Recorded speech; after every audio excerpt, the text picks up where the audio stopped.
Now, a few hours after the game, Chelsea have announced the signing of Alejandro Garnacho. Manchester United have accepted a fixed £40 million fee with a 10% sell-on clause. It's the fourth largest sale in Manchester United's history after Cristiano Ronaldo, Romelu Lukaku and Angel Di Maria. It's also the club's largest ever sale of an academy player, so Jay Bothroyd. What do you make of that? I think it's a great signing for Chelsea. I think the only thing about him, his attitude sometimes is questionable, but there's no doubt about his ability. He's an Argentinian international.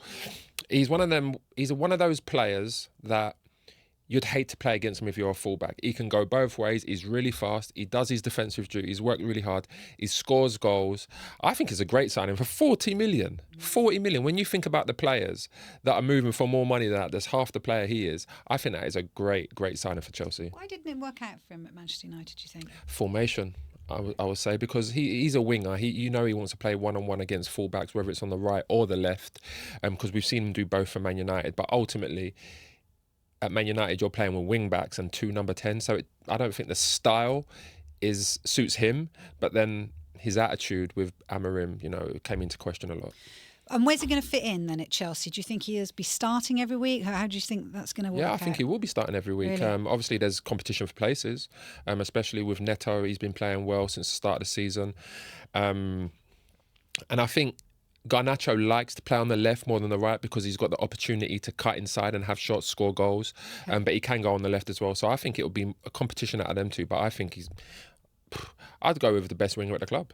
OK, well, could he be rubbing shoulders along with Nicolas Jackson? Because, of course, his move to Bayern Munich looks to be off due to Liam Delap's injury. He flew out to Germany to finalise the move. As you see there, all smiles. You've got a feel for him there. You're so happy. To be honest. And I say Delap should be out for up to 6 to 8 weeks, we're hearing, with this hamstring injury. So, look, Chelsea have called the deal off. It's a hard one, isn't it, for Enzo Maresca to kind of navigate now, I think, because he's got to say to Nicolas Jackson, you're back in our plans, but potentially, again, short term. I mean, that's what it is. I mean, he's obviously gone there to Bayern. Jackson's gone to Bayern thinking, this is an opportunity for me. I'm going to play more regular now. Obviously, I could be playing up there with Kane. Who knows?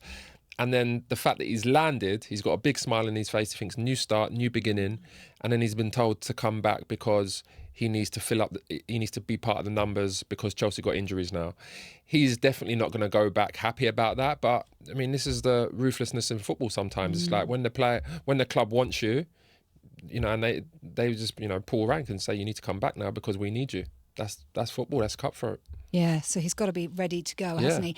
But in terms of Nicolas Jackson, he had his critics, didn't he? So where do you stand on that? You think he's a really good player? No, I just think he's a bit harsh on him. Like he's not been. He been in England 3 years, 3 seasons. He's like, listen, Drogba's their Chelsea hero. He's that talisman. He's that icon, and Jackson actually had a better record than him in the Premier League. That's his remarkable. First 2 seasons. So I feel like he's getting harshly done by. Yeah. There are some questionable things. The things that stick out to me was, when he's arguing with Palmer about the penalty situation, and then obviously he got some two red cards, I think, was it at the end of the season. Doesn't that show, I know he's it's arguing ridiculous.